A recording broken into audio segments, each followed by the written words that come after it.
दोस्तों नमस्कार। आप लोग कैसे हैं? आई होप कि आप लोग बढ़िया होंगे। दोस्तों आज हम आपको बात करने वाले हैं, यानी कि हम आपको पढ़ाने वाले हैं प्रदूषण।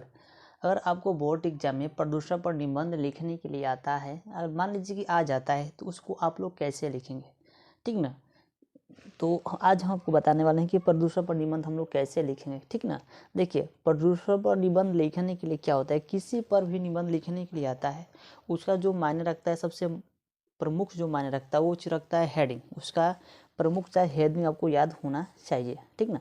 तो वो चीज़ हम बताने वाले हैं पूरा हल के साथ। तो आपको डालना है प्रदूषण। तो पहले लिखना आपको प्रस्तावना में लिखना है कि प्रदूषण विश्व की एक सबसे बड़ी समस्या है जो कम होने की वजह प्रतिदिन बढ़ती जा रही है। प्रदूषण की वजह से पृथ्वी पर मौजूद सभी जीव जंतुओं को विभिन्न प्रकार की घातक बीमारियों का सामना करना पड़ रहा है। प्राकृतिक संतुलन से भी प्रदूषण के कारण दोष पैदा हुआ है। आपको क्या करना बच्चों, प्रस्तावना में इतना लिख देना है। उसके बाद यहाँ पर डालना है कि प्रदूषण के प्रकार, यानी प्रदूषण आपका कितने प्रकार के होते हैं। तो इसमें लिखना है कि मुख्य रूप से प्रदूषण के 4 प्रकार है। मुख्य रूप से प्रदूषण बच्चों 4 प्रकार के हैं। कौन कौन से, यहाँ पे देखिए, यहाँ पे लिखे हैं वायु प्रदूषण, जल प्रदूषण, मृदा प्रदूषण और ध्वनि प्रदूषण। आपको बोर्ड एग्जाम में जिस तरह से हम लिखे हैं, आपको इसी तरह से उसमें भी लिखना है। तो आपको पहला हेडिंग डालना है बच्चों वायु प्रदूषण, ब्लैक पेन से आपको डालना है। इसमें लिखना है यह सबसे खतरनाक प्रदूषण है। वायु प्रदूषण का मुख्य कारण उद्योगों और वाहनों से निकलने वाला धुआं है। वायु प्रदूषण के कारण वायुमंडल में कार्बन डाइऑक्साइड की मात्रा बढ़ रही है। इससे पृथ्वी के ऊपर वाला ओजोन गैस का सुरक्षा चक्र बुरी तरह से प्रभावित हो रहा है। देखिए, वायु प्रदूषण में बच्चों इतना ही लिखना है, ठीक ना। देखिए, मान लीजिए कि वायु प्रदूषण के बारे में आप लोग जानते हैं कि वायु प्रदूषण में क्या क्या होता है। ये नहीं कि जो हम आपको ये बता रहे हैं, जो इसको जिस तरह से लिखें आपको इसी तरह से लिखना नहीं, आपको अपने हिसाब से आता है कि वायु प्रदूषण कैसे कैसे हो सकता है, अपने हिसाब से भी लिख सकते हैं। जो लिखें इसको भी लिख सकते हैं, जो अपने मन से आ रहा है, माइंड में आ रहा है, उसको भी लिख सकते हैं, ठीक ना। चलिए दूसरा देखते हैं, जल प्रदूषण। देखिए, जल प्रदूषण कैसे होता है, ध्यान समझिएगा। उद्योगों और घरों से निकला हुआ कचरा कई बार नदियों और अन्य जल स्रोतों में मिल जाता है, जिससे यह उन्हें प्रदूषित कर देता है। जल प्रदूषण के कारण अनेक बीमारियां पैदा होती है। आपको क्या करना बच्चों, जल प्रदूषण में इतना लिखना है, ठीक ना। चलिए, ये दूसरा हो गया। आप तीसरा हेडिंग को देखते हैं, मृदा प्रदूषण। देखिए, मृदा प्रदूषण में हमको क्या लिखना है, मिट्टी में होने वाले प्रदूषणों को मृदा प्रदूषण कहते हैं। यह मुख्यतः खेती में अत्यधिक कीटनाशक का उपयोग करने से या ऐसे पदार्थ जिन्हें मृदा में नहीं होना चाहिए उनके मिलने पर होता है। शहरीकरण और औद्योगिकीकरण बढ़ने से मृदा प्रदूषण बढ़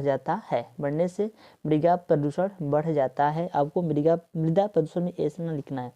देखते हैं चौथा, ध्वनि प्रदूषण। ध्वनि में क्या होता है, ध्वनि प्रदूषण में ध्यान से देखिएगा। ध्वनि प्रदूषण किसी भी प्रकार के अनुपयोगी ध्वनि को कहते हैं। इस प्रदूषण को मानव और जीव जंतुओं को परेशानी होती है। कल कारखाने का शोर, यातायात का शोर, मोटर गाड़ियों की आवाज़, लाउड स्पीकरों की कड़ भेदक ध्वनि आदि से यह प्रदूषण होता है। आपको ध्वनि प्रदूषण में इतना लिखना है, ठीक ना।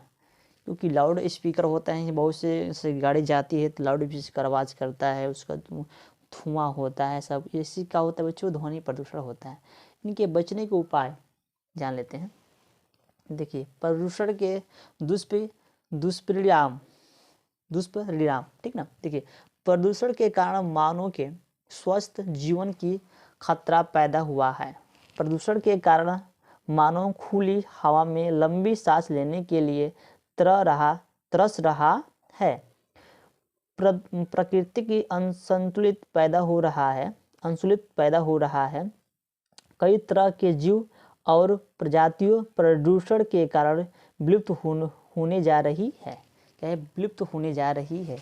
आगे देख लेते हैं सुधार के उपाय। इसको हम सुधार कैसे कर सकते हैं? देखिए, प्रदूषण कम करने के लिए हमें लोगों में जागरूकता पैदा करनी होगी। सही बात है।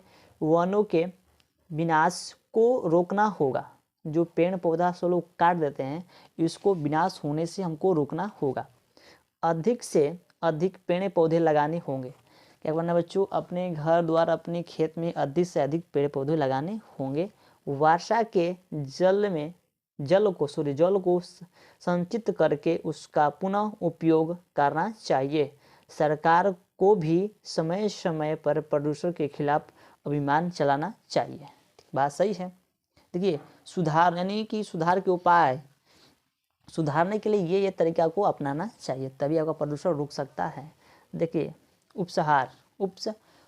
उपसहार प्रदूषण एक बहुत गंभीर समस्या है। प्रदूषण कम करने के लिए हर व्यक्ति को अपने स्तर प्रयास करने की आवश्यकता है। हमारी कर्तव्य है कि हम प्रदूषण के खिलाफ अपनी योगदान देकर पर्यावरण की सुरक्षा करें। ठीक ना। देखिए, हमको जो प्रदूषण की जो समस्या है बच्चों, हमको बस इतना ही हमको बच्चों लिख के आना है। ठीक ना। आपको लिखने का हम तरीका बता दें, किस से लिखना है। ठीक ना। अब वो सोल्यूशन के साथ हम बता दिए हैं। ठीक, अगर आपको ये वीडियो अच्छा लगा तो लाइक कमेंट सब्सक्राइब जरूर करिए। तो चलिए मिलते हैं अगले नेक्स्ट वीडियो में। तब तक जय भारत।